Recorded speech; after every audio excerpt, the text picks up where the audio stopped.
Hello, everybody. So, today I am super stoked to welcome someone to the show that's a little bit of a different topic than what we usually go for, but still so related and relevant. So, I am so excited to welcome you, Michelle King, to the show. We're going to talk about some PR. It's going to be great. Thanks for joining me. Thank you. Glad to be here. Excellent. So, we're going to be talking about kind of some of the misconceptions behind PR, how to put it into practice in practical terms. But before we get into all of that, I'm curious about you and your story, Michelle. What would you say is your superpower in this world? It can be in business or otherwise, up to you. It's a good question. I would say in business, in my professional career, it's been great writing. So I've always writing has always been kind of my core skill, and I think it's really kind of it propelled me early on in my career. I don't do as much writing now, and I think as a company owner, my superpower is really I push things forward. So I'm a get it done, move it forward kind of gal. I've done those personality tests, and it says, that I'm a driver of getting things done. So that's helped me a lot owning a small business. Oh, I so relate to that. I mean, I feel like you can learn forever, but unless you can actually put it into practice and help others do the same, then you're basically just going to be spinning your wheels indefinitely. Right. Yeah. So I'm curious, I have a follow-up question, but before I get into it, I'm curious, when you talk about the power of writing, what is it about writing that has been so powerful for you? Is it putting words together? Is it the power of story? Is it being able to express yourself? I'm just curious to dig in a bit more. Yeah, I think for me, and it's sort of translated into my company, is writing. Writing isn't simply there's all kinds of different writers, and in a B2B environment, and so we work mainly in the B2B sector, professional services firms. A real key skill, or a couple of skills, are kind of critical to being a great writer, and that is one.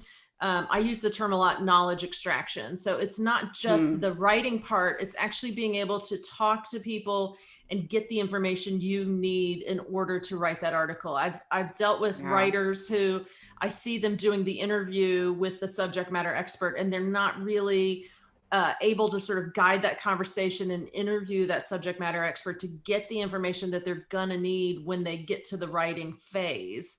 So I've often talked to my employees and the people that write for me about the importance of, one, the preparation, but two, just being able to really kind of manage a phone call really with like a lawyer or an engineer, any kind of technical subject matter expert, to kind of get that information.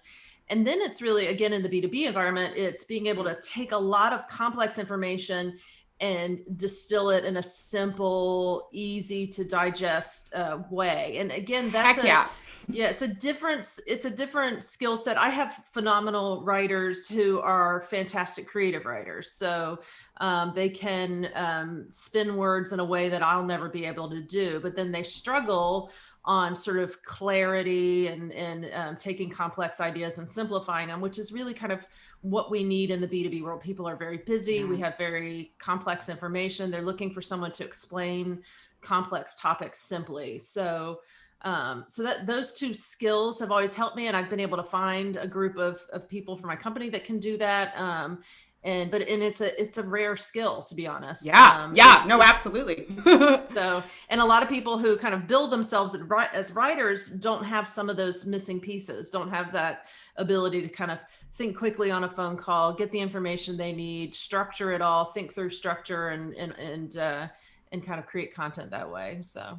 Yeah, absolutely. I'm so glad that you took a few minutes to dig in a little bit more there, because I think when a lot of people hear writing, they really think about that, like, words on the page. Okay, I know the right word for the right thing.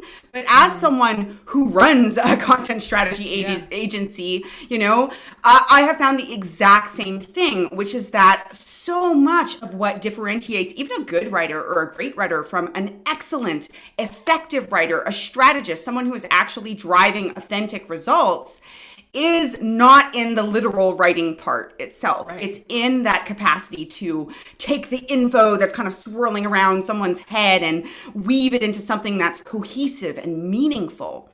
It's to be able to, as you said, manage the call as well. That those are two totally different sets of skills that require a lot of critical thinking and application and creativity, but not just with the words on the page.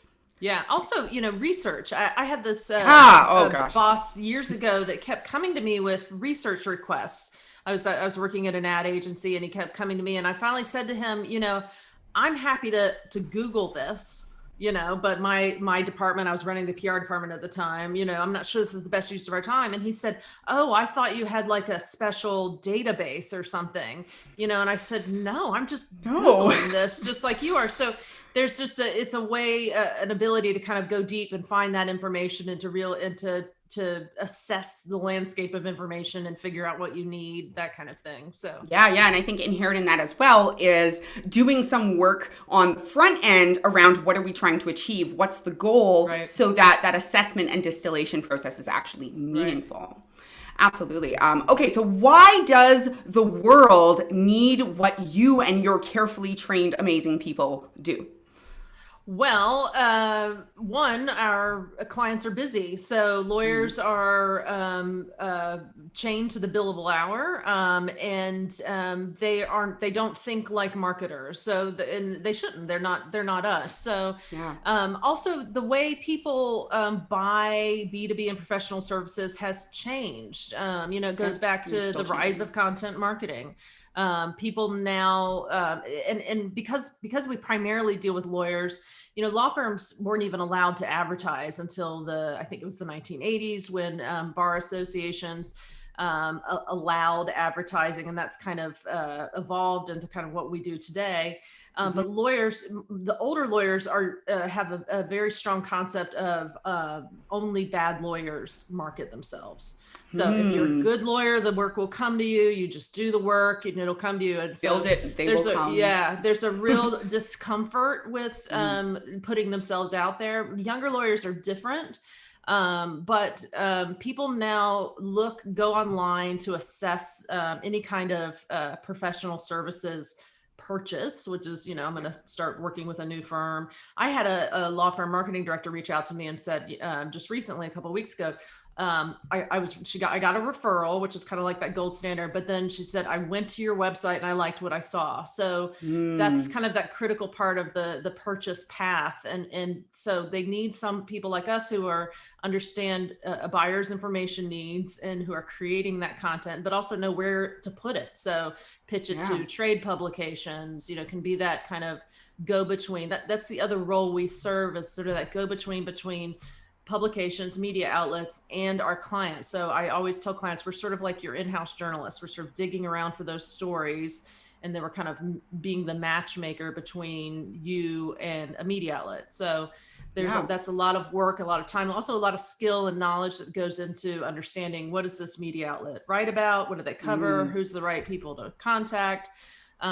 what's happening in my client right now.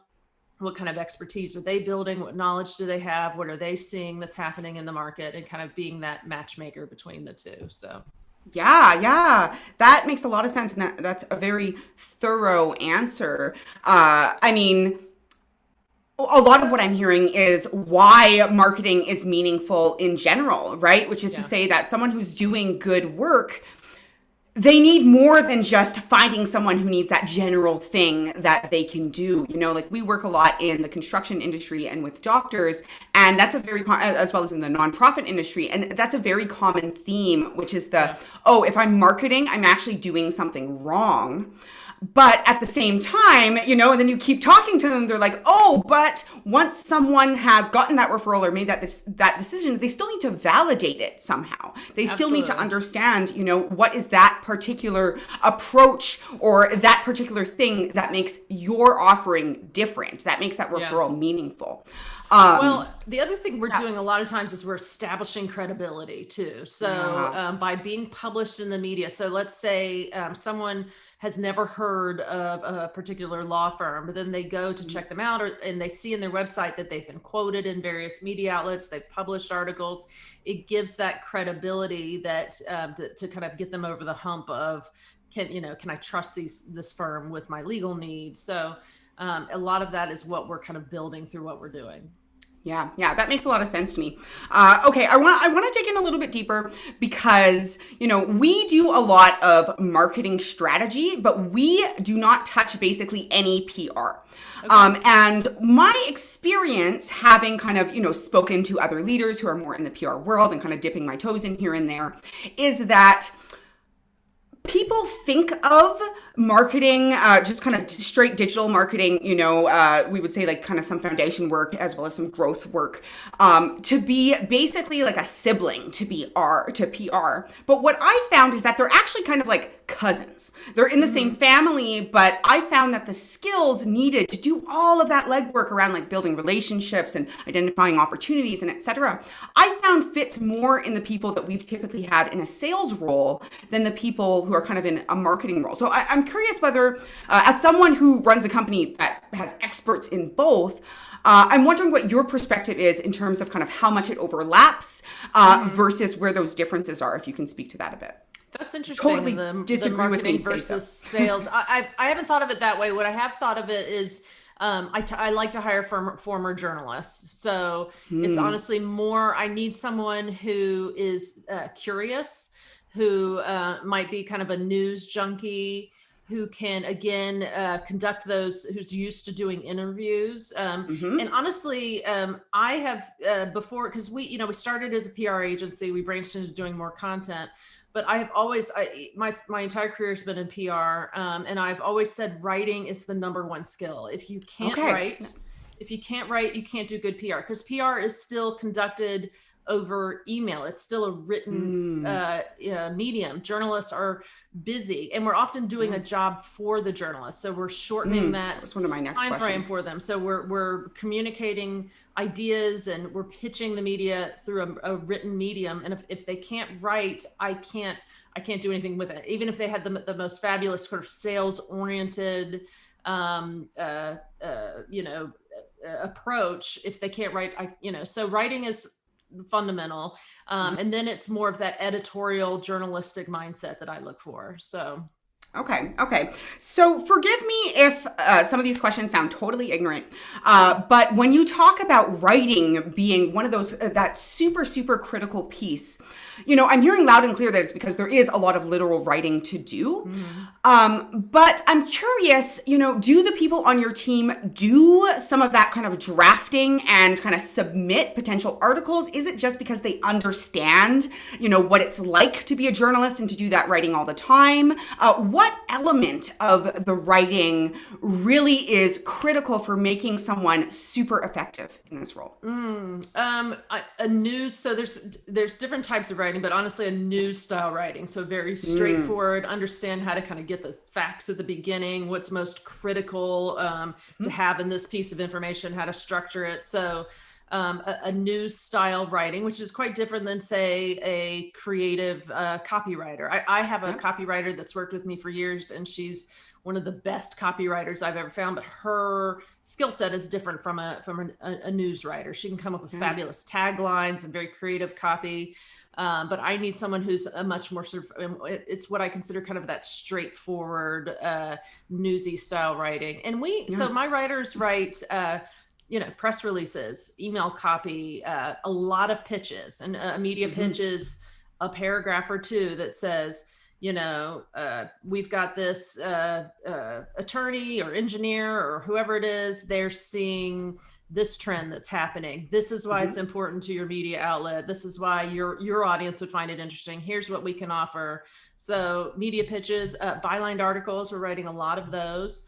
Often with attorneys, they like to author their kind of substantive articles themselves, and we're doing a lot of the editing. So, or sometimes we're getting an outline of a byline article, and then we're kind of putting the meat around it and handing it back to the client. But yeah, it's all that. But we also do ebooks, case Yeah. studies, any kind of that B2B content. Because honestly, PR and content are so intertwined. So Mm. what's great, if we're doing both the content and the PR, we're getting access. I used to, before content marketing was a thing, Hmm. as a PR person, my number one challenge was getting kind of fodder to pitch to the media, getting ideas, getting those. And when you've got a team that's pumping out blog posts, you can take that content and you can be pitching it to the media. Yeah. So the two go kind of hand in hand. It's just the PR person brings that a weight. I just saw that American Lawyer has this happening, or they've been running a series, So this might or be I know a relevant to pull this journalist. Yeah, they're in. the kind of Yep. connector that's, or wait, that's a trend. Media loves trends. Let me, pitch that out. I haven't seen it anywhere. So it's somebody who's kind of got their eye on the media. They're kind of, they're following journalists over Twitter, all of that kind of thing. So.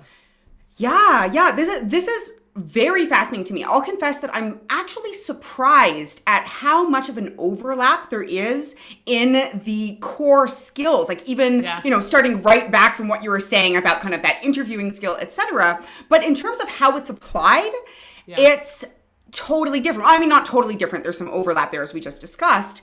But in terms of where they're spending their active attention and what kind of trends they're keeping their eye and their thumb on, I can see why I had trouble wrapping my mind around it a little bit, because it is a very different world, even though it's the same set of skills. And I think that that's Right. super, super cool.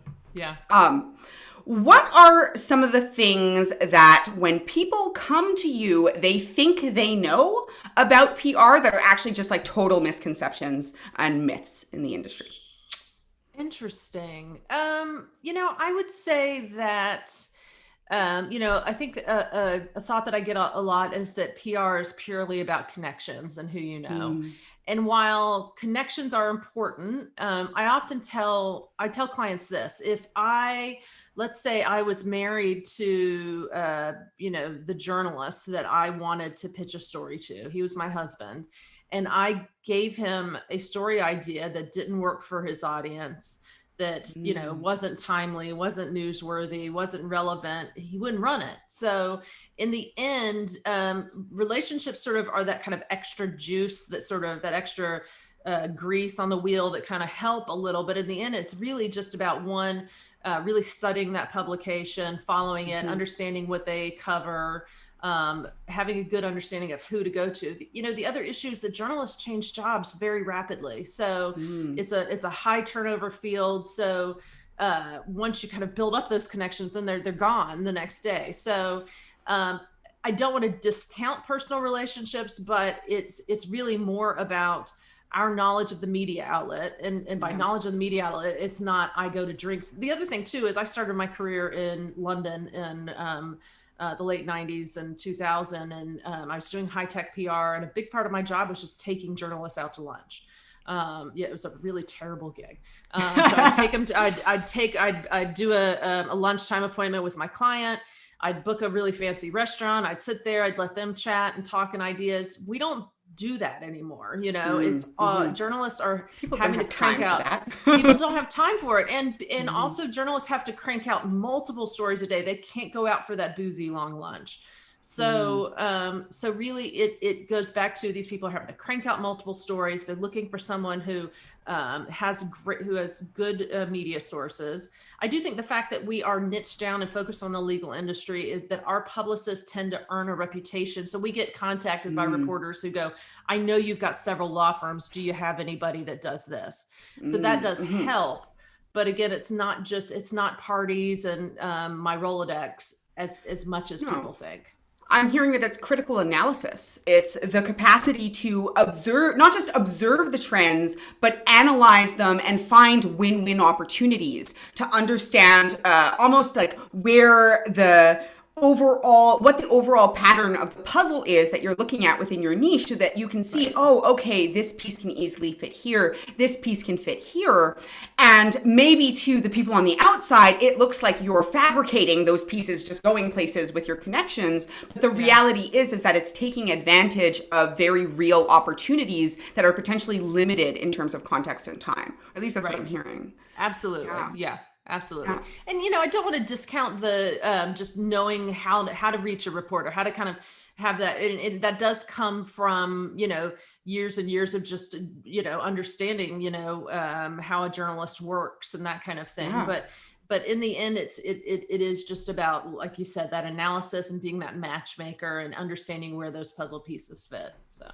Yeah, yeah, absolutely. Okay, so kind of pivoting a little bit into more day to day in the weeds from the perspective of a company. Yeah. So, at what point, and you can speak from the legal perspective or other perspectives, but what point in a company's growth is it valuable to really turn your attention to PR as a strategy? Is it something that, right from the gate, if this is an opportunity that you can leverage, you can kind of really set yourself apart? Or is it valuable to take some time to establish yourself, to kind of know your positioning, to know where you're at, and then consider it as a strategy? Or are there kind of green flags or red flags as to whether it might work for your particular company? It's a good question.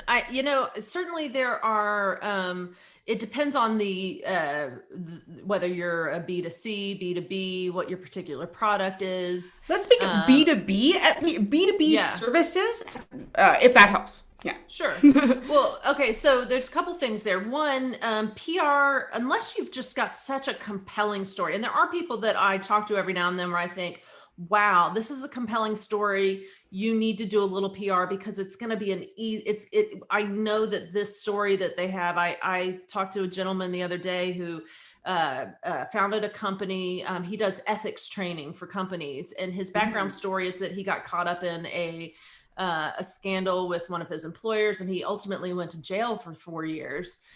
So he has this phenomenal story of having been this high level executive. Then he went to prison for 4 years.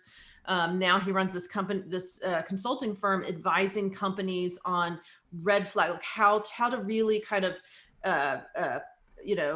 sort of ethics proof your company so that these sort of little slips don't happen to where you are committing a crime. And as soon as I talked to him, I'm like, I can't believe you haven't been covered by the media. We got to get this, we got to do this. So that's one. If you have a very compelling story, it's going to be something that I know the media is. But I would say PR. The other thing is when you have the budget to do it. So PR needs to be this consistent, ongoing effort. Unless you've got that one compelling story that I think, hey, we could get you in, a major media outlet pretty easily. But for those without such a newsworthy, unique angle to their business model, they need to wait until they can really do that every, day in, day out, kind of build it, building, publishing articles, kind of that slow build to where that contributes to their to their overall marketing efforts. So there does need to be a bit of size there, I would say. Yeah. So. Okay, so let me see if I'm understanding correctly, which is that sometimes there's a big story that's very compelling, and like something that pops to mind in my own industry. Actually, I don't even know if it's in the digital marketing industry, but there was a CEO, for example, who cut his own salary by like 70% to establish a minimum living wage of like a minimum $60,000 a year for people. Yeah.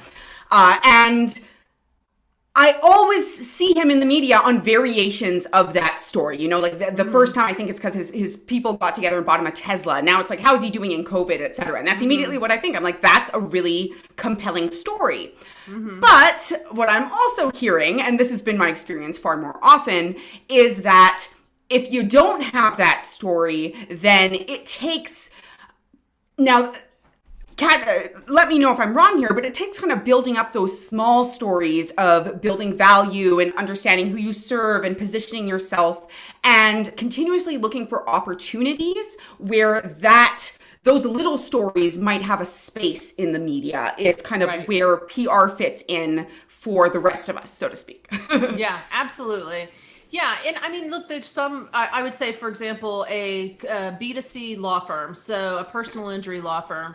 If I have a limited budget, I'm not going to put PR at the top of at the top of the budget, because for them it's all about SEO. They've got to hit, Yeah. if someone gets in an accident, it's SEO, and then for the bigger ones, it's doing sort of such heavy advertising that they've built up that top of mind awareness. But Hmm. for a B2B company who, let's say, has done some marketing, is established, has an established brand, established positioning, but needs to build in a little bit more of that credibility, kind of needs that Mm. these people are significant players, then PR comes into it. Or they've gotten only so far with their SEO and they need some extra boost with the PR.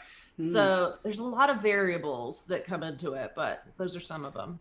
Yeah, yeah. Honestly, I think that this is helping me quite a bit in terms of understanding Okay. where it fits into the overall picture. Because, of course, when we look at the world of different marketing channels and different options, it's basically infinite. Yeah. And my experience Yes. has been is that there's no magic pill. There's Yeah. no like, okay, you do this, and no matter who Yep. you are, it's going to send you to the top. If there is something like that, it's probably going to be gone in a year or two or a Yep. month or two.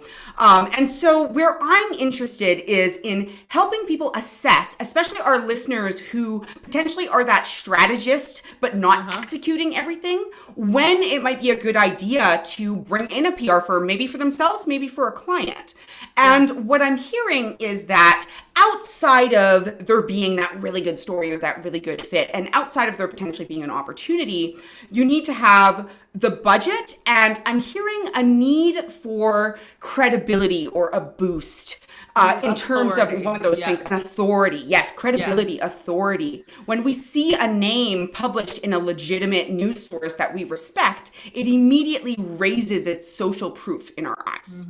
That's where I'm hearing a lot of Yeah, the values. other Yeah. where PR helps is we're working with an architecture firm right now, and they've been around for a long time, but they really haven't built up an audience for their content. So we're starting to do, we're putting together more of a content platform, but we're really doing PR to really kind of just get more people driving to their website. So they, Yeah. they have this content problem, and then PR is kind of that add on top to actually drive awareness. So yeah, absolutely. And I say that to clients too. Like there's unlimited things we can do here. Yeah. It is, we really have to, but the strategy, I'm sure you've seen this quote before, strategy is figuring out what not to do. So Yes. it's that narrowing down of what's going to be the most effective use of my time. Yeah, also, for So your yeah, context as well. And right. that Yeah. context includes industry, how long you've been in business, budget, all sorts of different things, Yeah. your existing positioning. Yeah. Okay, so let's say, because I'm hearing that because this is something that is so ongoing, that one of the most critical elements is finding essentially a PR partner to work with, as opposed to being like, oh, hey, I can do this myself. Am I? Yeah, okay, Sure. seeing some, just Yeah. making sure. So when an agency has decided that they want to go in that direction, either for themselves or for a client, what are some of the things that they can look for that can help them assess whether a PR firm is effective or not? Like whether it is a good investment? On the PR side, I would look and see what media coverage they've achieved for other similar clients. I think, that's a pretty, I mean, it's not always this foolproof, because we are, our success is limited by how much the client gives us, what what the budget is, all those things. But I would look and see, I would ask for, show me a similar client and the kinds of coverage that you achieve for them. And the other thing I think would be to talk to a client and see how painful it was to get that coverage done. I hear from clients who've worked with other agencies that said, oh, we had to rewrite the whole thing, or they just don't get our business. They don't understand the concepts, so, and then I think the other thing would be a proactive agency. I pride us on being very proactive. So we're pushing forward. If we sit there and wait for clients to bring us newsworthy ideas and topics, it's not going to happen. It'll happen Yeah. randomly. So Yeah. it is an agency that has a structure that, and it's really, it's pretty simple. It is regular calls with identified subject matter experts to identify so that I use this term because I like it, we extract that knowledge from them. And then we are, matching it up with the media. So you've got to have, that process and the team that can interview and pull that information out. But that's the other, it's like, how painful was it for your, did this happen seamlessly behind the scenes? And that's the marker of a professional that really knows what they're doing. So, Yeah. so yeah. Yeah, that makes a lot of sense to me. I know that even within the content strategy space, like there are many different options in terms Yeah. of someone wants to hire a copywriter, someone wants to hire a content strategist, but where we differentiate ourselves is very much that how easy was it to work for them? Yeah. Work with them, not work for them, not just were they meeting their deadlines, but how much legwork did you need to do Right. in terms of managing everything? Because as leaders, we're just all pretty exhausted a lot of the time. Many of us are very exhausted a lot of the time, let's just say. And what I'm hearing is that proactivity, one is, results, doing your due diligence, seeing whether they have been able to achieve those results. But deeper than that is, what did it take to achieve those results? Right. Because Absolutely. if you see that they got, that this firm got a really amazing article published, by a big publisher or something like that, then you talk to the person and they were like, yeah, but it was just the most hair-pulling experience of my life and it cost so much money and that's time I'm not going to get back. I'm hearing that that's a red flag in itself, not just what they were able to accomplish, but how. Absolutely. And also that, your PR firm shouldn't waste your time with opportunities that aren't the right opportunities for you. I've heard that a lot from clients that, other PR firms, they kept bringing me stuff that just wasn't right, so I'm having to kind of explain to them why. It goes back to the not getting my business, not understanding my industry, that kind of thing. So, but being able to make that analysis before we even bring the opportunity to the client and say, we think you should pursue this and this is why. So, Yeah. Okay. So one thing that you mentioned is that over the time that you've been doing this, it's changed a lot in terms of what it looks like. And I can only imagine with the overwhelm of information in the world and with the pandemic and everyone going online, that that's something that's continuing. So I'm curious, in the past year or so, how has the world of PR changed as a result of the pandemic? And how do you see it continuing to change in the future? Yeah, I mean, PR has been changing pretty steadily over the last 2 decades. I think the biggest change I saw was about 10 years ago when media outlets started dying left and right. Your business section of your local newspaper, the business section of my town's local newspaper is now just a collection of they pulled building permits and are talking about which new buildings are going. I mean, that's really it. There's no real journalism happening. I think there's been a real rise in niche outlets. So people are looking to outlets that really cater to their industry, and there's a lot more of that. I think the pandemic has it's sort of accelerate. Well, one, I would say podcasts are going crazy. So people are really finding, and a lot of media outlets are establishing their own podcasts. So we've pitched a byline article to let's say a publication like Medical Construction and Design, and gotten a video interview out of it that was packaged with the article because they're now doing multimedia. With in general, and this has been something that started pre-pandemic, but it's just the pressures that journalists have on them now. So, whereas they might used to write one story a day, they're filing 3 or 4. They're having to promote it over social. They have to have a personality over social. They're getting rated based on their clicks and views and things like that. So,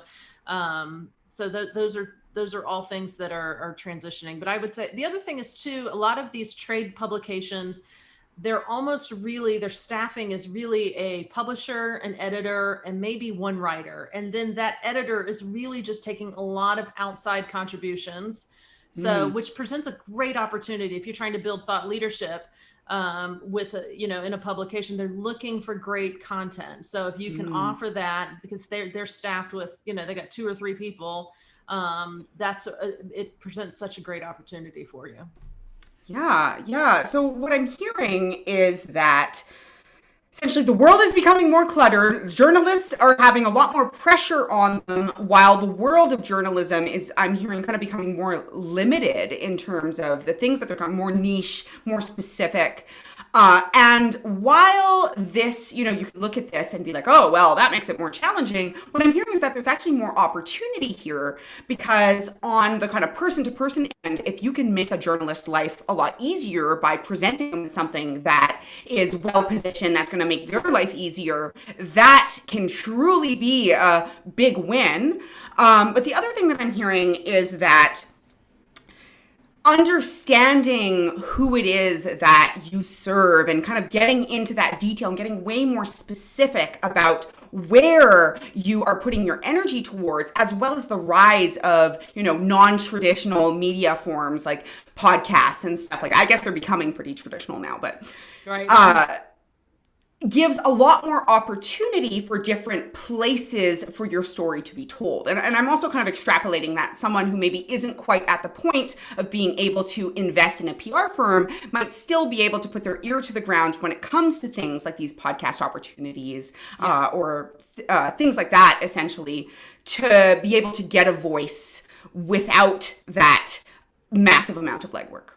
Absolutely. Yeah. I think too, the fact that journalists have so many pressures, they rely a lot more. They don't like to say it, but they rely a lot more on PR people to help To them. bring them stuff. Yeah, to bring them stuff. Yeah, they Yeah. can't. They're not doing like I said, they're not going out to the lunches. They're not going to the events. They're really sort of. They're using social media. They're following it that way. But a lot, when you talk to a journalist and you ask them where do they get their story ideas, they always mention press releases. I always find it funny when people say, "Oh, press releases are dead." It's the top thing nearly every journalist tells me that they use. They review the newswire. They look at press releases and they take media pitches over email. So, this is a key. I can look at a publication and say that came from a PR. These are all PR stories. So there's still a level of reporting going on. I don't want to say that there's not, but budgets have really dwindled for that kind of in-depth. Journalism that, and hopefully it's coming back. I think that we're on this sort of swing of, the internet came out, it really impacted newsrooms' budgets, the model is changing, but credible news outlets are becoming more and more important today because of how distorted our conversation got in this era of fake news. Now, if you have the credibility of a New York Times or a Wall Street Journal, that's wildly important nowadays in terms of your impact. So kind of doing a full 360. Yeah, that makes sense to me because I remember lamenting way back when I worked at a coffee shop and all the newspapers had the exact same headlines, and I was like, "Holy cow!" This is a really big city. It really just showed to me, kind of as you were saying, how they've kind of become bigger conglomerates for media. Yeah. At the same time, the independent news source that I follow, I've been very impressed by how some of the journalism pieces they've run have actually driven change because there's not that many people who are giving a different story, and because people are craving it, they're seeking. Right. Yeah. Okay, there's a bunch of different, I'm really excited. And of course, it's like right at the tail end. I have a few different directions I want to go, but there's a few questions that I thought of ahead of time that I really don't want to gloss over. And one is that I noticed in one of your recent articles for the Daily Business Review, you mentioned brand activism and how brand activism is on the rise. And I know that even just in the years that I've been in business, there's been a lot of kind of push and pull in terms of, what's appropriate, how appropriate is it for you to take a stand? How strong of a stand should your company take? And then, of course, I think especially this year, we're seeing a lot of companies taking a stand, but it being either insincere or ultimately actually attracting more negative attention towards them because it's surface level. So I'm curious, would you say that there's kind of a right way or a wrong way to approach brand activism? Or maybe if that's too limiting, do you have any suggestions to help a leader decide kind of when and how it's appropriate to speak up? Yeah, I mean, there's a couple of things. You're right. It has to be authentic. So, if you are just, if you, if people, because especially if you're a major brand and you put out something, it's going to take the internet, you know, a couple of minutes to shame you and prove you wrong. And we've seen that. We've seen brands Yeah. putting out stuff, and then immediately someone comes by and goes, "Oh, really? This is how you feel?" And let me pull up all this evidence of when you've acted differently. So, I Mm-hmm. think it's get your house in order if you do have problems. I think what people really react to nowadays is transparency, authenticity, admitting when you're wrong, those kinds of things. It's a hard sell sometimes to clients, but if you can say, you know what, we support diversity, but we know we have a lot of ways to go here. We Mm. know we're not, our own house isn't in order, and we're going to commit to doing X, X, and X to address it. So that's really, you never want to seem like you're taking advantage of a movement for any kind of marketing gain. So, Yeah. Yeah. so it's got to be leadership driven, it's got to be values driven, all of those things. And you've got to include diverse people when you are putting out these messages. You've got to, Yeah. there are a lot of sort of best practices, but I think my point in that article was law firms, especially law firms, these are people who went to school and learned about how our country functions. How the one of the reasons I like working with lawyers is they deal with very substantive issues that impact our daily lives. Yes. Whereas a construction company is not going to, for example, want to put out sort of more content around the kind of social issues that are going on. A law firm has a role to play. Lawyers have a role to play in society that impacts a lot of these issues that we're talking about nowadays, Mm. and talking about when we come to brand activism. So it depends on the platform. If you're an insurance defense firm, maybe you don't need to be speaking out about certain issues. But if it's Mm. something that you deal with on a day-to-day basis, or your constituent, your stakeholders, it's important to them, that's when it becomes important. I think that the point I really wanted to make when I wrote about that was you can't ignore it. You have Mm. to be aware, and things change so quickly. I feel like our team spent a good majority of last year going, don't put anything on social media today, or do put something on social media.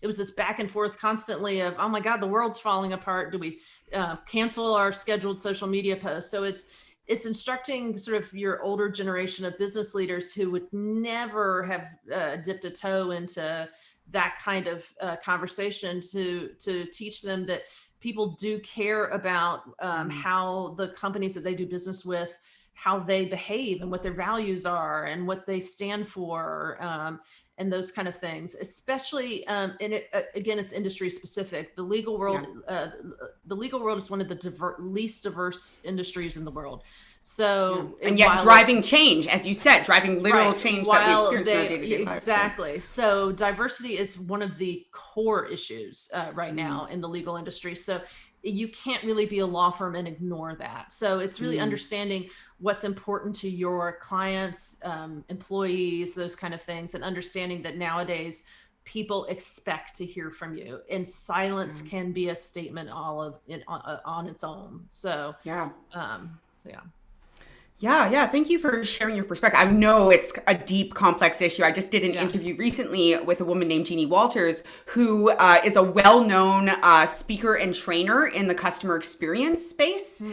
And, we had a whole conversation about, once again, you have this massive group of people that are driving change, customer experience experts. But when you look around the room, it's one of the least diverse spaces. And so there Right. can become this kind of push and pull between, well, do we put pressure on diverse voices to kind of lead the change when they're people who are already, experiencing issues because of diversity. They are diverse in ways that are not necessarily accepted, versus how do the people who potentially have the power speak and have it not be just totally limited from their perspective of privilege. And Right. I know that my team, we are in an industry that is vastly, vastly, vastly dominated by just very limited groups of people, in Mhm. particular older white men.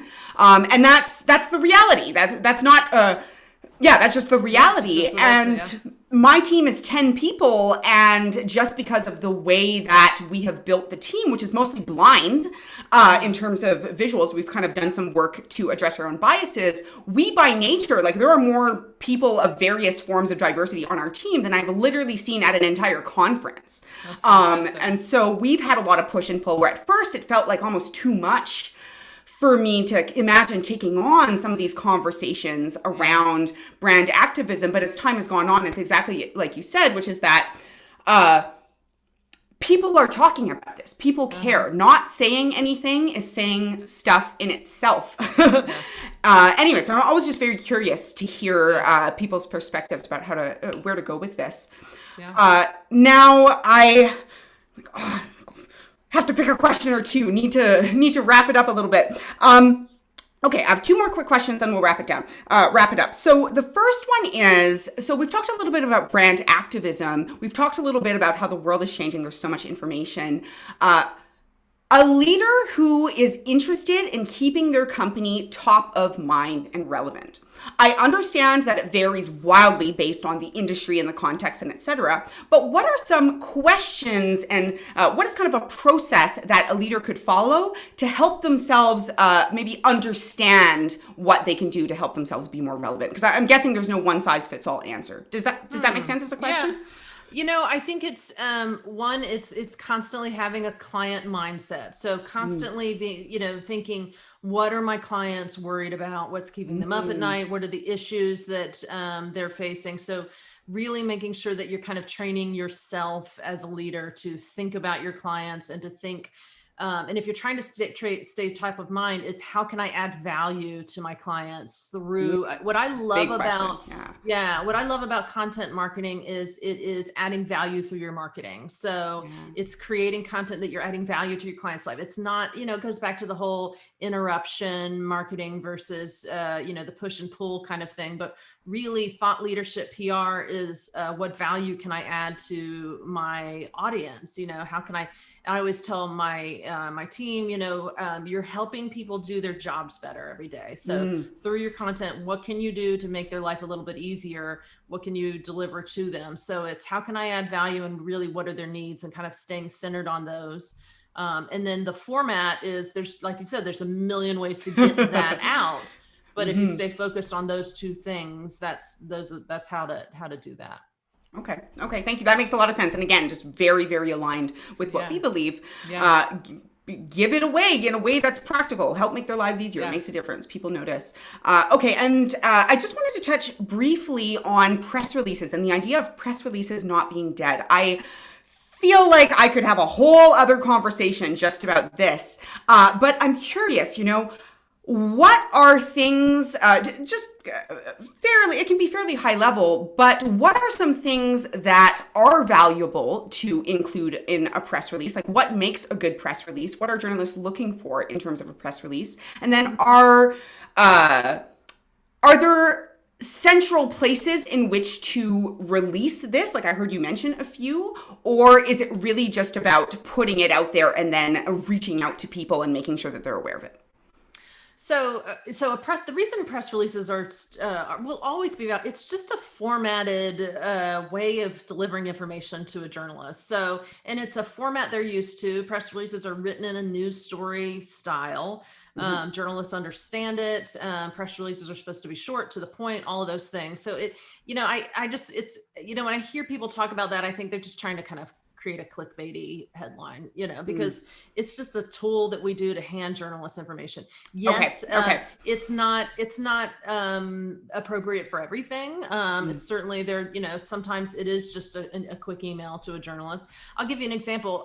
We have to often publicize lawsuit decisions. So court comes down with a ruling, that kind of thing. And I've found myself often where we get into this long process of going back and forth with lawyers and getting this beautiful quote and all this kind of stuff. And I'm telling them, look, if we don't get out there soon, journalists the court rulings are public. They're going to write about this story. So sometimes it's better to just send an email with the court ruling that says my lawyer is available to comment, because of the timeliness. So it's sort of that But let's say you have a major, it's other kind of initiative, any kind, really, it's anything that's really newsworthy. What's new? Did you just complete a major project? Did you hire someone? Are you releasing a new service? So most of the press releases we're doing are, court rulings, but where we wouldn't do a press release would be, hey, editor, I have an idea for a story, or I have an idea for a bylined article. You wouldn't put that in a press release. So it's really a format to deliver news. And we send out press releases over email. Yeah. So we research who the reporters and editors are that we think are going to cover it, and we send them an email. So, formatted email with the news.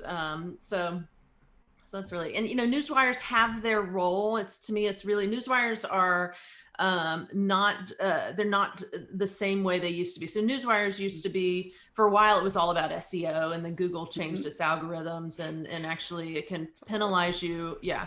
So really, newswires are good for compliance. So if you're a publicly listed company and you've got to meet certain compliance rules, newswires are great. Newswires are also great if you've got news that you've got to get out at the same time to a very wide distribution. Then a newswire can be important. So it kind of depends on what your news is and how quickly and how much time is of the essence versus can I build my media list and get it out and target it to the right people. So. Yes. Okay. That was actually a great answer. Very succinct. Makes a lot of sense to me. So what I'm hearing is that a press release is really it's a format. It's a format that journalists understand to get information to them in a way that they can assess and process that works for their brain, as opposed to it being about like the type of news or et cetera. I'm hearing that it's up to you to gauge whether it's newsworthy, but it's not something that needs to be published in a certain way. It is actually something that is sent directly, and it's the format that's valuable. That makes sense to me, just because in the copywriting world, there's a very big, I'm sure you're aware, but there's huge misperception that if we just write it and put it out there, like people will read it and come to us. Yeah. And this is a far, far more practical and strategic understanding of that term. So thank you. So just a few last questions. I'm just going to shift the perspective here to you just for a moment or two with just a few rapid fire questions. And my first one is, other than caffeine, what is it that gets you up in the morning? My pets and needing food. Honestly, I'm not a morning person at all. So, it takes me quite a while to wake up. But I mean, if we're talking about, I enjoy one, I have a fantastic team of people that I like to work with. And I do cool work. And I think we in the more creative fields can forget that a lot of people would love to do what we do every day, kind of dive deep, and we get to learn new ideas and things. I used to say when I would hire people is that you just you're learning a lot of new stuff every day, which is fun, and so I think we forget that. So I've been doing this a long time, and I think it's reminding myself that, how lucky I am to be able to do that and do that professionally. So.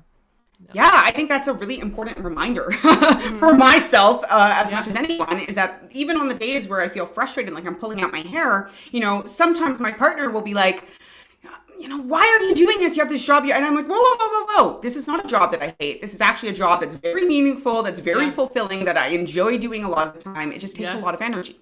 Right. I think that's a different perspective. All right. What is the number one thing that you do to preserve your wellness? I work out. I bought this thing called the Mirror this year. Yeah, it's sort of like a Peloton. So it's actually literally a mirror, and it's an interactive. You're working out, and that has really been huge for me this year. So actually getting that workout in every day is incredibly important for me. And sleep is my other biggie, honestly.